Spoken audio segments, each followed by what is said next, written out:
지금 한국에서 이 코로나 바이러스가 다시 전파되고 있잖아요. 이 젊은이들이 가는 이 클럽에서 전염병이 이제 다시 퍼지는 2차 감염이 일어났다고 합니다. 그래서 저는 그냥 막 젊은이들이 가서 뭐 춤추고 뭐 난리치고 뭐 그런 데인가 그렇게 생각하고 뭐 딴 생각은 안 했어요. 근데 이 유튜브를 보게 되니까 그 클럽이 동성애 클럽이라 그러더라고요. 그래서 좀 제가 놀랐습니다. 근데 그 동성애 클럽이 거기만 있는 게 아니라 그 주위에 동성애 클럽이 굉장히 많대요. 참으로 이그 사건에 대해서 이게 전문가들이 이야기하는 걸 듣고 참 좀 놀라고 좀 감당하기 힘들 정도로 이 한국의 현실 보면서 놀라지 않을 수가 없었습니다. 지금 현재 검사를 받은 사람만 5만 6천 명이 된대요.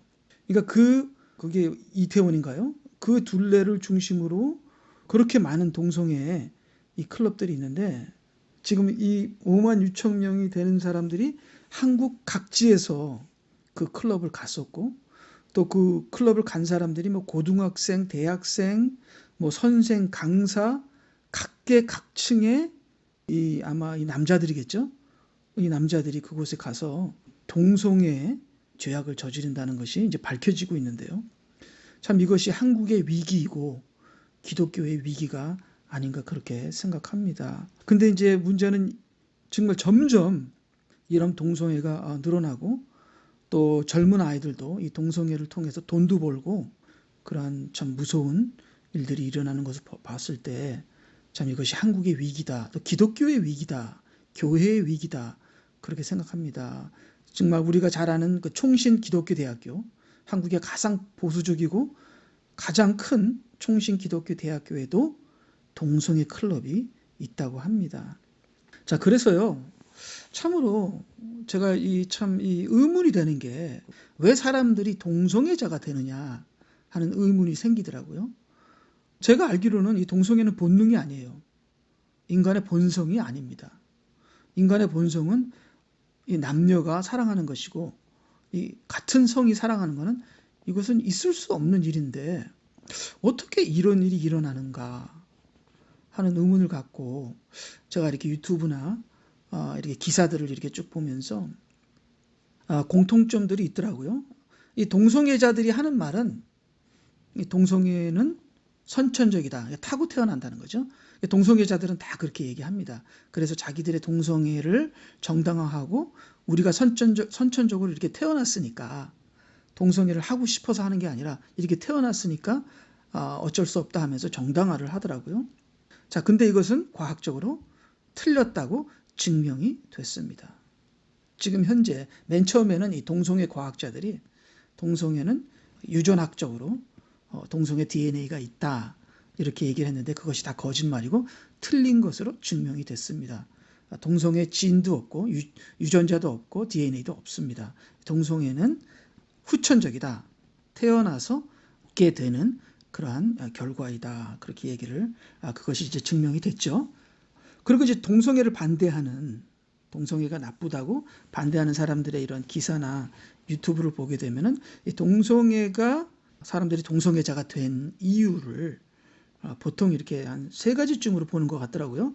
첫째는 그 동성애자에게 성폭행을 당했다. 특별히 어린 나이에 동성애자들에게 성폭행을 당했을 때 이 동성애자가 되는 것이죠. 그래서 이제 이 어린 아이들이 동성애자에게 성폭행을 당했을 때 정확히 무슨 일이 일어나는지는 모르지만 동성의 영이 이 성적인 행동을 통해서 전달되는 그런 것도 저는 있다고 저는 믿는 바입니다. 예, 그리고요. 그 다음에 결손 가정에서 태어난 아이들이 이 부모의 사랑에 대한 결핍 때문에 동성애로 빠지는 경우가 있다. 그 다음에는 이제 이 아이들이 음란물을 보다가 동성애로 빠지는 경우가 있다. 아마 이 세 가지가 다 같이 이렇게 복합적으로 또 이렇게 작용을 하는 수도 있겠습니다. 그런데 이런 이유를 이렇게 보면서 그래도 만족이 안 되는 거예요.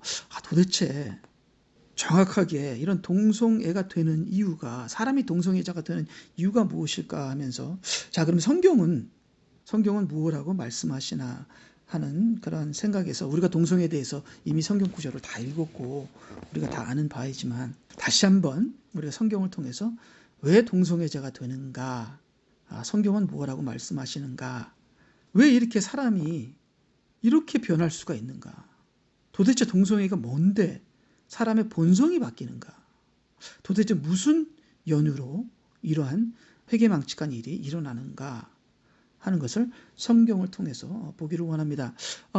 성경에 나오는 동성애 구절들이 그렇게 많지는 않지만 성경에서 동성애에 대한 언급은 굉장히 심각하고 굉장히 많습니다.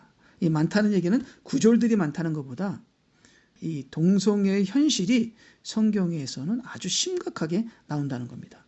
동성애가 얼마나 심각하냐 하면은 동성애가 하나님의 성전까지 파고들어서 성전 옆에 동성애 집이 생기기까지 하는, 이스라엘이 타락했을 당시에 동성애가 성전 안까지 파고들어서 이 성전 바로 옆에 동성애자들의 창남의 집이 생기기까지 한 것을 성경에서 말씀하고 계십니다. 이 동성애에 대한 언급이 레위기 18장, 20장에 나오거든요. 거기서 분명히 하나님께서 동성애는 가증한 죄악이라고 이렇게 말씀을 하십니다. 근데 이 레위기 18장, 20장에서 동성애만 말씀하시는 것이 아니라 다른 죄악들도 같이 열거를 하는데요. 4가지 죄로 이렇게 종합해서 볼 수 있을 것 같습니다. 첫 번째는 근친상간, 각종 근친상간의 죄. 두 번째는 이웃의 아내에게 범하는 간음. 세 번째는 짐승과의 관계. 네 번째가 동성애의 관계가 되겠습니다. 이렇게 4가지의 죄를 말하고 있는데요. 이 죄를 악하고 더럽고 가증하고 부끄럽고 땅을 더럽게 하는 죄악이다, 이렇게 설명하고 있습니다. 자, 이 죄악들의 벌칙에 대해서는요, 특별히 근친상간에 대한 벌은 가벼운 벌에서부터 심한 벌까지 있는데요. 가벼운 벌은 불임이 된다, 또 백성에게 끊어진다, 또 심한 벌은 돌로 쳐서 죽이거나 불로 태워서 죽여라, 그렇게까지 얘기를 합니다. 그리고 이 간음을, 이웃의 아내와 간음했을 때는 그 간음한 남자와 여자를 죽여라, 이렇게 나옵니다. 그 다음에 짐승과의 관계에서는 짐승도 죽이고 짐승과 관계한 사람도 죽여라, 그렇게 나오죠. 그 다음에 동성애 관계도 다 죽여라, 그렇게 말씀하시고 계십니다. 그래서 이 동성애 죄, 이게 다 음란죄거든요. 이 음란죄가 어떻게 해서 일어나는 것이며, 이 음란죄가 이스라엘 백성 중에 이제 퍼져나가는데요. 이스라엘 백성에게 퍼져나가기 전에 이집트에서 퍼져나갔고, 그 다음에 가나안 땅에서 심각하게 퍼져나갔는데요. 근데 이런 음란죄들이 이제 이스라엘 백성에까지 이제 침투하게 된 거죠. 근데 어떻게 해서 이스라엘 백성들이 이러한 죄들을 짓게 됐는가? 이제 레위기서에서는 그것을 미리 알고 미리 예지하고 앞으로 가나안 땅에 들어갈 이스라엘 백성에게 이러한 죄를 그 가나안 땅의 백성들에게서 배우거나 담지 말라, 이렇게 말씀을 하시는 것이죠. 자, 그런데 이 가나안 땅의 백성들은 왜 이런 음란한 죄들을 지으며 왜 동성애 죄까지도 짓는가 하는 것도 의문이죠. 자, 가나안 백성들은 왜 이런 동성애를, 본성에 어긋난 동성애 죄를 짓게 되는가? 그 다음에 이스라엘 백성들은 왜 그런 가나안 백성들의 죄를 따라해서 또 이런 동성애 죄를 짓게 되는가 하는 그 원인을 성경에서 우리가 찾아봐야 되는데요. 먼저 결론부터 말씀드리자면, 제가 이렇게 성경을 쫙 읽고 구절들을 다 종합하고 그렇게 해서 이제 결론을 먼저 내리자면요, 이게 하나님과 나와의 관계가 깨졌을 때 내 밸런스가 깨집니다. 하나님과 나와의 관계가 깨졌을 때 내 몸의 질서가 깨지는 거죠. 나의 부부관계도 깨지고 가정관계도 깨지고 그 다음에 나의 모든 인간과의 관계도 깨지는 것이죠. 특별히 몸의 본성이 깨집니다. 나를 향한 하나님의 사랑의 계명을 무시하게 되면 우리가 세상을 사랑하게 되고 그 다음에 우상을 따르게 됩니다. 이 우상을 따르게 되면 그 우상은 귀신을 섬기는 것이기 때문에요, 우리가 귀신에 의해서 지배를 받게 되죠. 세상을 사랑하며 육신으로 살게 되면 반드시 음란해집니다. 음란한 삶을 살게 될 때 또 음란의 영을 받게 되죠. 그렇게 되면은 하나님께서 나에게 주신 그 질서가 깨져버려요. 본성이 깨져버리는 거죠.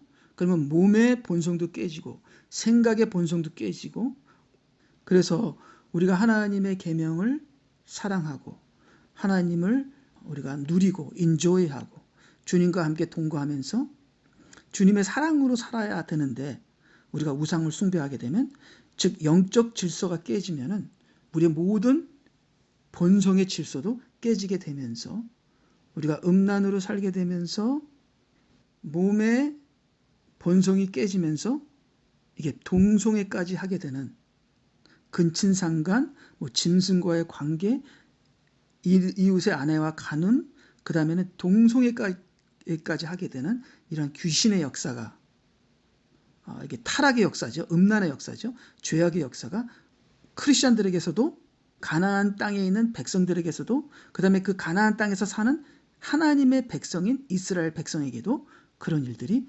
일어난다는 것입니다. 그래서 이 동성애에 대한 전문가의 얘기를 들으니까요, 진짜 완전히 몸이 망가져서 병원에 오기까지, 이 병원에 와서 입원을 했다는 것은 이제 몸이 완전히 망가졌다는 건데요. 그때가 평균 나이가 40대 초반이라고 합니다. 그러니까 벌써 40대 초반에 이 동성애자들은 완전히 몸이 망가지게 된다는 것이죠. 예, 그러면요, 이제 열왕기 하 23장 7절에 보니까 하나님의 성전 옆에 남자 동성 연애자의 집이 있다, 그렇게 아까 제가 말씀을 드렸죠. 거기에 대한 구절이 이제 열왕기 하 23장 7절에 있는데요.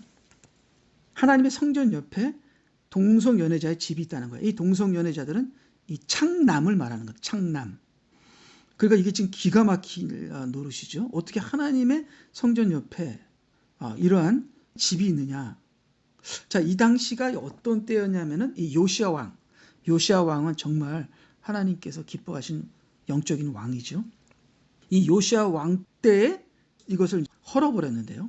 그러니까 그 전부터 하나님의 성전 옆에 남자 동성 연애자의 집이 있었다는 겁니다.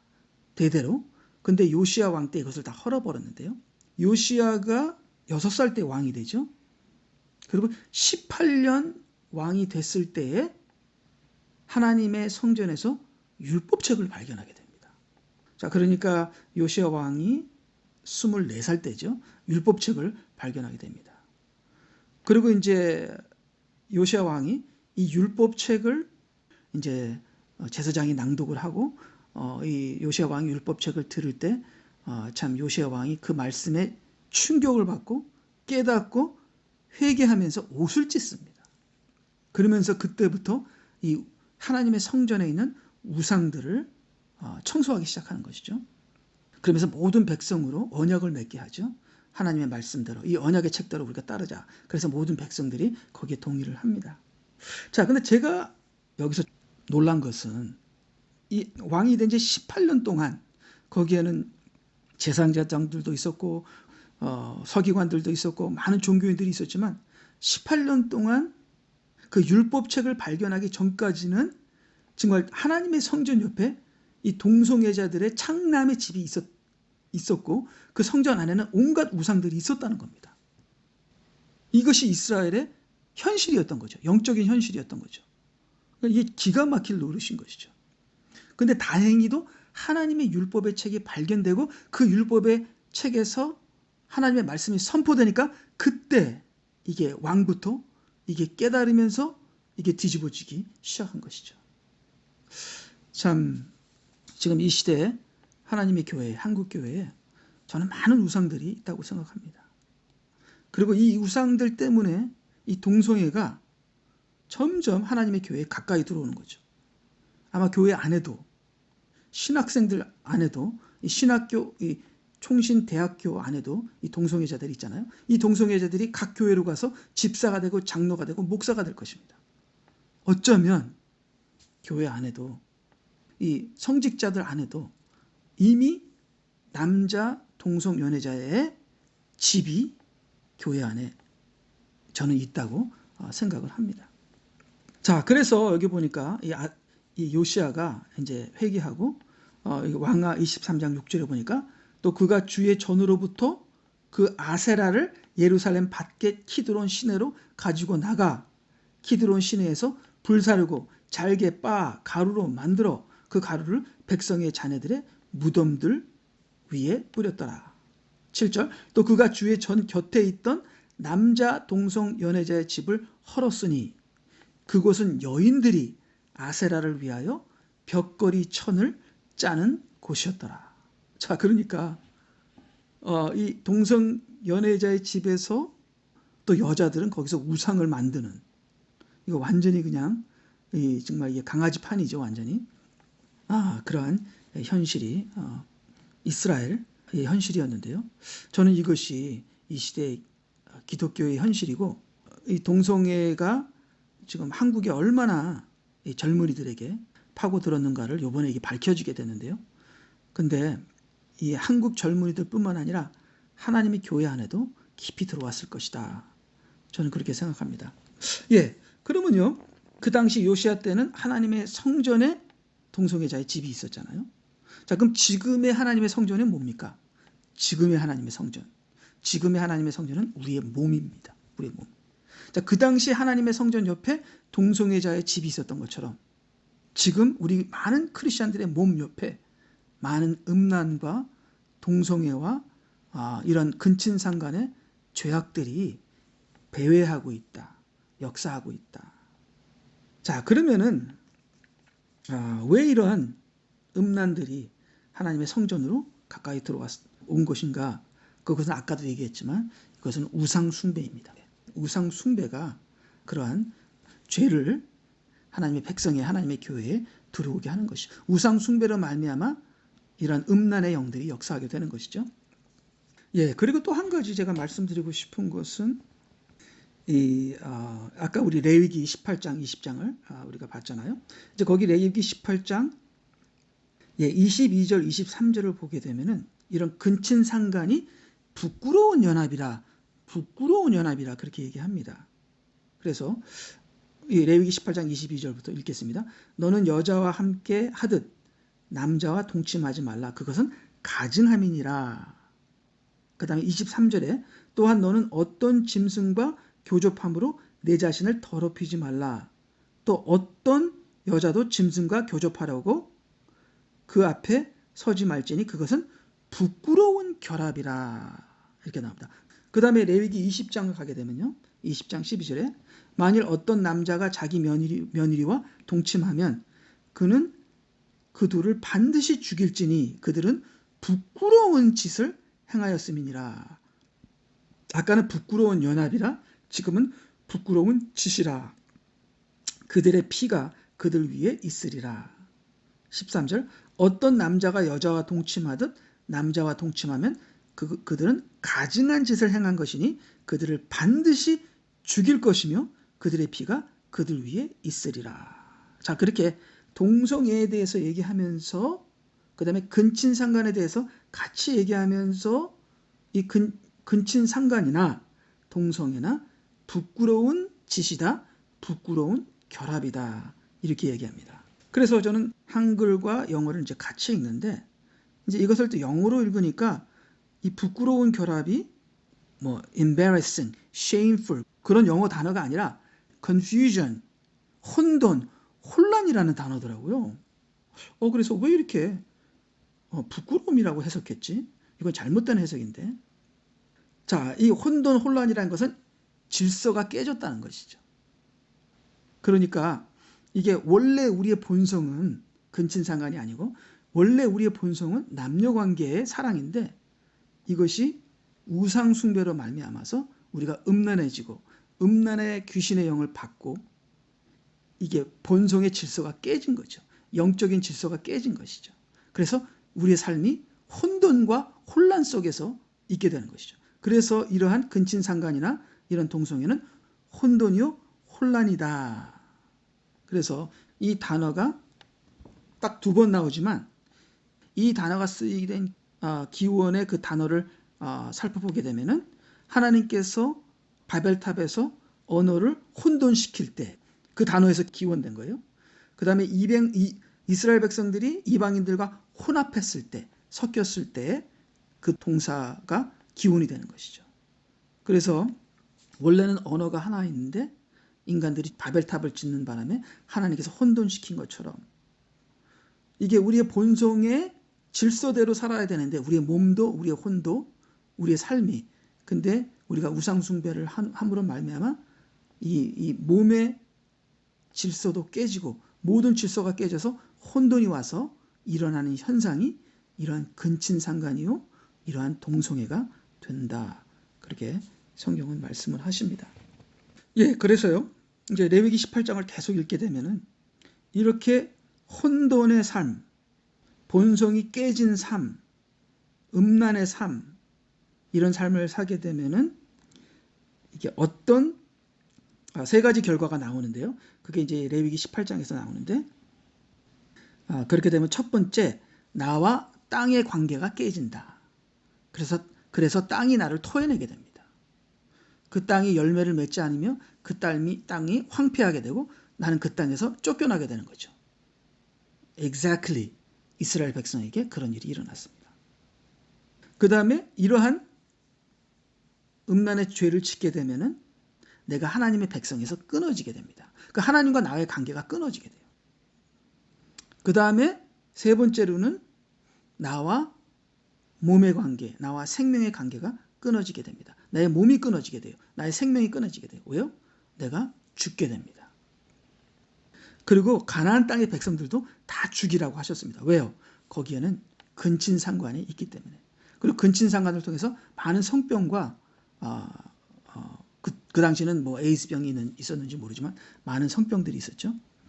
그렇기 때문에 하나님께서 가나안 백성들을 다 죽이라고 하셨습니다. 왜? 그들의 죄악이 심판까지 찼기 때문에.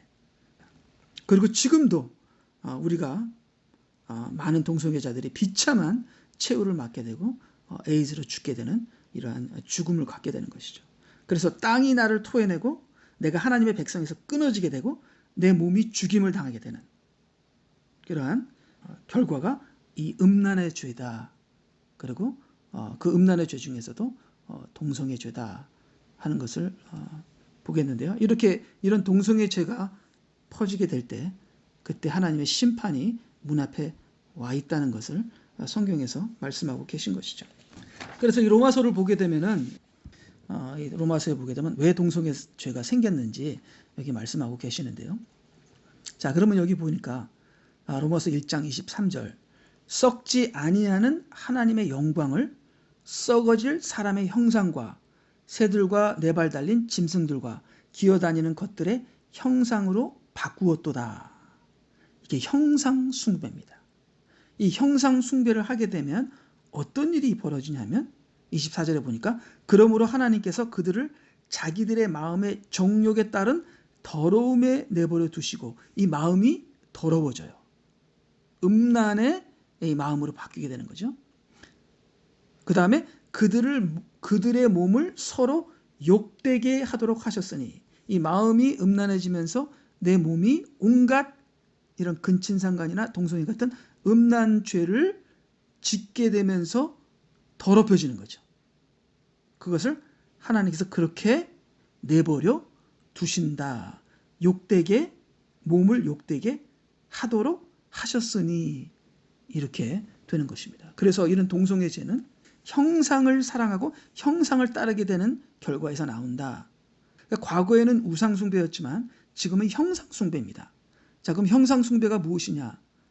얼짱, 몸짱, 뭐 이런 외모 지향주의, 이 외모가 나의 우상이 되는 거. 이것이 다 형상이잖아요. 맨날 사진을 찍고 사진을 찍은 것을 이제 막 인터넷에 올리고 이런 너무 많은 형상들. 이 시대는 다 형상들이에요. 형상의 우상에 사로잡힌 시대. 교회도 막 아름답게 짓고 하여튼 모든 것이 다 비주얼입니다. 비주얼. 그래서 뭐 무조건 예쁘고 봐야 돼요. 그게 비주얼이잖아요. 이런 형상을 쫓는 사회에서 이런 형상을 쫓는 우상숭배가 왔을 때 하나님께서 그들의 마음을 정욕에 따른 더러움에 내버려 두시어 그들의 몸을 서로 욕되게 하셨으니 이 동성애의 귀신의 역사가 일어난다는 겁니다. 이런 형상을 추구하는 사회에서. 자, 그럼 계속 읽게 되면요. 로마서 1장 25절. 이는 그들이 하나님의 진리를 거짓으로 바꾸어 피조물을 창조주보다 더 경배하고 섬겼음이니라. 하나님은 영원토록 찬양받으실 분이로다. 아멘. 자, 이러니까 이게 지금 현재 교회나 세상이나 하나님의 말씀을 따르는 것이 아니라 도리어 사람이 우상이 되고 사람이 더 경배를 받잖아요. 그건 교회에서도 마찬가지입니다. 교회에서도 사람이 더 영광을 받죠. 사람에게 박수를 치고. 이러한 피조물이 창조들보다 더 경배를 받았을 때에 하나님께서 어떻게 하시나 하면은 로마서 1장 26절을 보니까 이로 인하여 하나님께서 그들을 수치스러운 욕정에 내버려 두셨으니 심지어 여자들까지도 순리대로 쓰는 것에서 순리를 거역하는 것으로 바꿨음이니라. 여자들도 동성애에 빠지는 것이고요. 그 다음 27절. 마찬가지로 남자들도 여자들을 순리대로 쓰는 것에서 벗어나 서로 음력이 불릴 듯하니 남자들이 남자들과 더불어 부끄러운 일을 행하여 그들의 그릇 때문에 상당한 보응을 자기 자신들에게 받았느니라. 그래서 분명히 여기서 이 동성애나 이 근친상간이나 이 모든 음란 죄들이 이 몸의 본성을 잃어버리고 이 몸이 완전 비정상적인 그런 음란한 죄악들을 저지르는 이유가 이게 형상 숭배와 사람 숭배다. 피조물을 창조주보다 더 경배하고 섬겼으니라. 그래서 요새는 잘 나가는 연예인들을 아이돌이라고 하잖아요. 그래서 이 아이돌이 얼마나 많이 동성애나 이런 데 빠져 있어요. 왜요? 이 피조물을 창조주보다 더 섬기는 곳에는 이러한 하나님께서 이러한 이 몸을 서로 욕되게 하는 그런 역사들이 일어나게 버려두신다. 이렇게 성경은 말씀하고 계십니다. 예, 그리고 마지막으로 동성애에 대한 예를 성경에서 한 번만 더 찾아보겠는데요. 이 동성애에 대한 예를 이 노아와 그의 아들 함의 이야기에서 동성애에 대한 이야기를 찾아보도록 하겠습니다. 여러분도 잘 아시지만 이 노아가 술에 취해서 이 벌거벗고 자빠져 자고 있을 때 함이 그것을 봤잖아요. 그래서 나가서 본 다음에 두 형제들에게 얘기를 했는데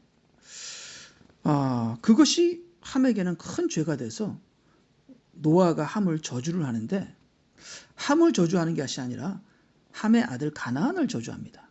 이 함에게는 네 아들이 있었는데요. 그것도 막내 아들 가나안을 저주하는 것이거든요. 근데 이 이야기가 굉장히 이해하기가 힘듭니다.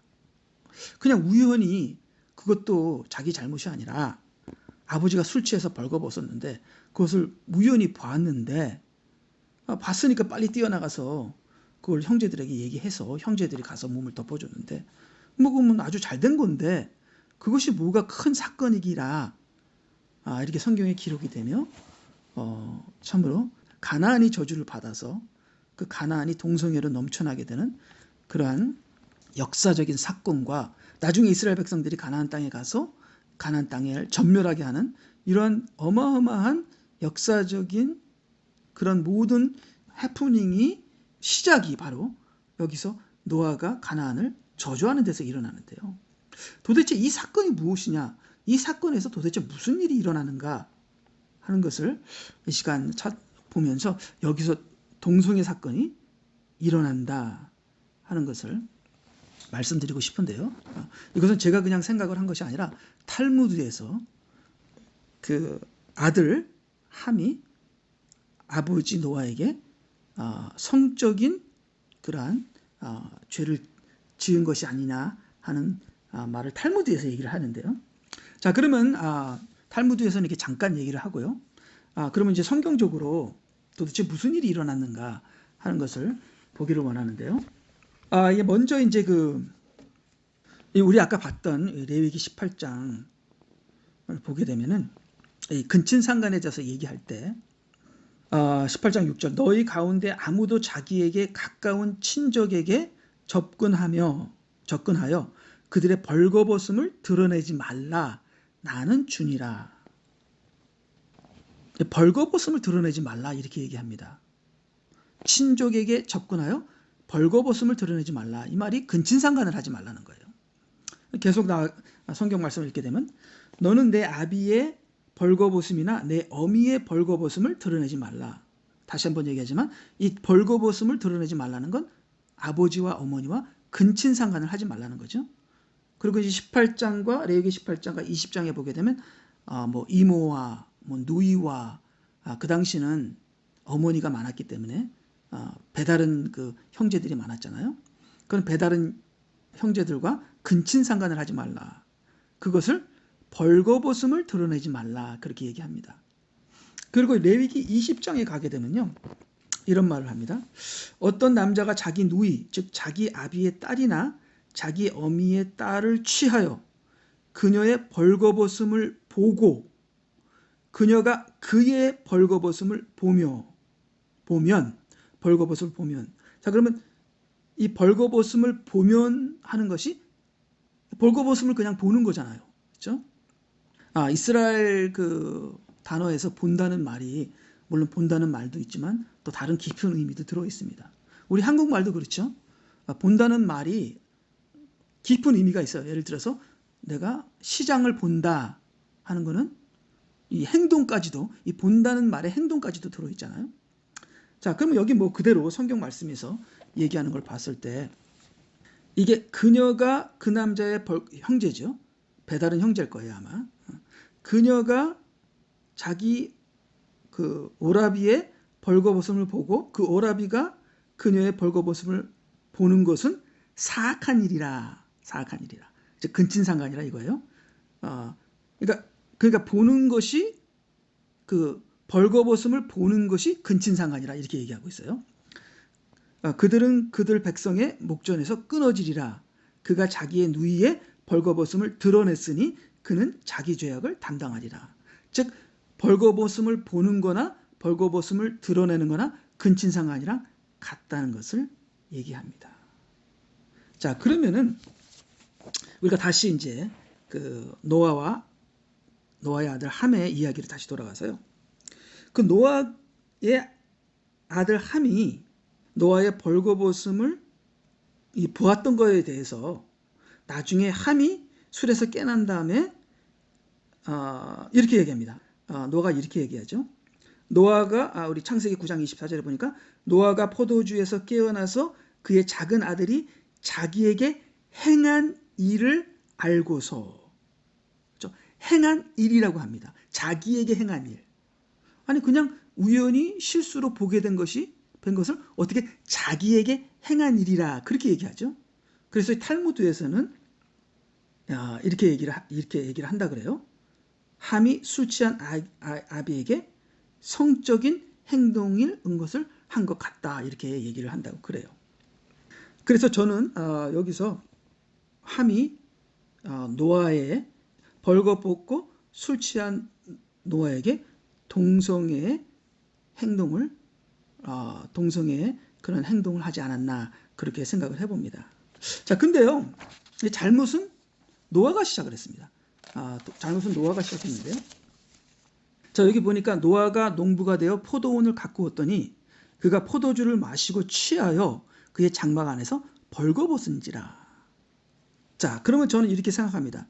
이 술을 마시고 취함으로 말미암아 우리 성경에서는 술 취하지 말라 이는 방탕한 것이니 오직 성령의 충만함을 받으라. 이 술 취하게 되면은 이게 육신이 이게 마음대로 행동하면서 죄악을 짓게 되죠.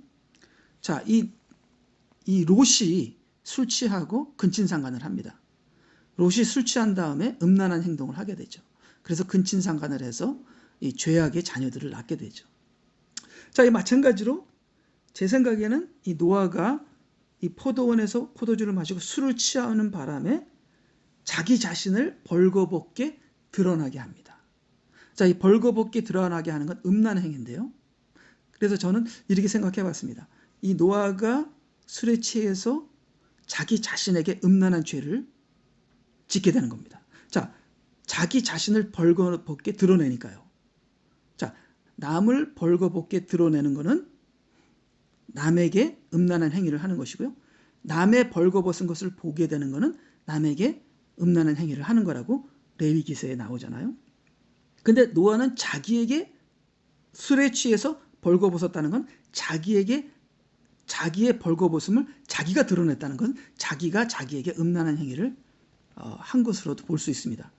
자, 근데 그렇게 노아가 자기에게 음란한 행위를 했을 때 함이 들어가서 어떤 상황이 일어나는지 모르지만 함은 들어가서 동성애 행위를 한 것이 아닌가 그렇게 생각을 해봅니다. 자, 그러면 함은 어떻게 해서 동성애 행위를 하게 됐는가? 만약에 했다면은 저는 동성애 행위를 했는지 안 했는지 모르지만 탈무드에서 얘기한 것처럼 이 함이 아버지에게 어떤 음란한 행위를 술 취한 상태에서 한 것은 맞는 것 같습니다. 그렇기 때문에 노아가 깨어나서 자기에게 행한 그 일을 보고 함의 아들 가나안을 저주하게 되는데요. 자, 그러면은 이 함이 어떻게 해서 이런 동성애를 하게 됐는가? 저는 이 함이 음란한 여자와 결혼을 해서 그렇다 그렇게 생각을 해봅니다. 함에게도 동성애의 그러한 영은 없었고요. 또 함에게도 네피림의 DNA는 없었습니다. 근데 나중에 가나안 땅에서 네피림의 그 거인들이 후손들이 자라게 되고요. 그 다음에 가나안 땅에 동성애가 막 크게 번지게 되죠. 근데 그것이 함을 통해서 나가게 됐는데요. 함을 통해서 가나안에게 갔고 그 죄악이 가나안에게 갔고 그 다음에 죄악은 그 영이 간 거죠. 그 다음에 네피림은 유전자가 간 거고요. 그래서 그 유전자가 함을 통해서 가나안을 통해서 가나안 백성에게 퍼지게 되는데요. 자, 근데 함에게는 그러한 동성애나 네피림의 유전자가 없었습니다. 근데 그게 어디서 왔느냐? 그게 함의 부인에게서 왔다. 아내에게서 왔다. 특별히 이 네피림의 유전자는 함의 아내에서 왔다고 말씀하신 분을 제가 들었는데요. 자, 그러면 저의 시나리오는 이렇습니다. 함이 음란한 아내와 결혼을 하고요. 그 음란한 아내 때문에 음란한 행동이 몸에 배기게 되고요. 근데 그 아내에게는 또 네피림의 유전자까지 그 안에 있었던 것이죠. 그리고 그 음란한 행동을 아내와 같이 했고 그 음란한 행동 때문에 함에게는 동성애의 그러한 음란한 행동도 이미 영향을 받아서 함에게 그것이 들어있었던 것이죠. 근데 그 함이 그 동성애의 그 영이 그 동성애 죄악이 언제부터 어느 정도 일어나는지 모르지만 그 노아의 술 취한 벌거벗은 모습을 봤을 때 그것이 동성애의 그 역사가 그때도 발동이 됐다. 이렇게 추론하는 것이 이런 의견이 이 노아의 벌거벗음을 이 노아의 이야기를 해석하는 해석 중에 하나가 되겠습니다. 이런 목사님들의 해석 중에 하나가 되겠습니다. 그래서 왜 노아가 가나안을 저주했느냐? 그것은 그 네피림의 DNA와 그 다음에 그 동성애의 죄악이 음란한 영이 이 가나안을 통해서 물론 다른 쪽에도 갔겠죠. 근데 특별히 이 아들 가나안을 통해서 가나안 백성들에게 전해지는 그러한 미래를 내다봤기 때문에 그 앞으로 하나님께서 그 가나안 땅을 심판하실 미래를 내다봤기 때문에 물론 노아는 거기에 대한 디테일은 몰랐겠죠. 그 미래를 내다봤기 때문에 예언적인 저주를 했다고 그렇게 볼 수 있겠는데요. 예, 그러면 결론을 맺겠습니다. 이 시대에 너무나 많은 우상 숭배가 있습니다. 그래서 그 우상 숭배 때문에 저희들은 굉장히 육적으로 살고요. 그 육적으로 사는 삶 속에 우리가 감춘 많은 음란한 그런 마음과 행동들이 있을 줄 믿습니다. 많은 형상들이요 교회 안에 있고요 우리의 삶에 있습니다. 자, 이런 형상들은 우리의 몸을 더럽게 하는 결과를 낳게 될 것입니다. 그래서 지금 많은 동성애가 퍼지고 있고 이 동성애의 결과는 하나님의 심판이 곧 임한다는 것입니다. 자, 그런데요 제가 마지막으로 한 가지 그 동성애자 제가 이 동성애자 간증을 들으면서 이 동성애자가 다시 예수님의 피로 회개하고 회복된 그런 분의 간증을 제가 들었는데요. 정말 이분은 갈 때까지 간 분인데 이분이 이렇게 말씀하시더라고요. 동성애는 끊을 수 있습니다. 동성애의 그 구렁에서 나올 수 있습니다. 예수님의 피로 용서받을 수 있습니다. 예수님께서 치유하실 수 있습니다. 새롭게 될 수 있습니다. 이렇게 자신 있게 얘기하더라고요. 그래서 그 얘기를 들으면서 할렐루야, 하나님께 감사를 드렸습니다. 이 모든 것이 우상 숭배에서 오는 거기 때문에 우리 삶 속에 있는 많은 이 superficial, 외모적인 이 형상들, 이 모든 것을 우리가 버리고 우리의 내면 중심 속에서 하나님을 사랑하는 그런 우리의 말씀의 삶, 성령의 삶을 살아가도록 우리가 노력해야겠습니다. 우리가 예수님을 사랑하면 예수님께서 흰 세마포로 우리의 벌거벗음을 가리워 주실 것입니다. 근데 우리가 세상을 사랑하여 형상을 쫓고 우상을 쫓고 하게 되면, 그렇죠? 우리의 본성이 망가져서 우리가 죄악을 짓게 될 것이요 우리의 벌거벗음이 드러날 것이다. 이렇게 성경은 말하고 계십니다. 성경은 이스라엘 백성에게 그들의 죄로 말미암아 벌거벗음을 드러내리라 그렇게 말씀하셨거든요.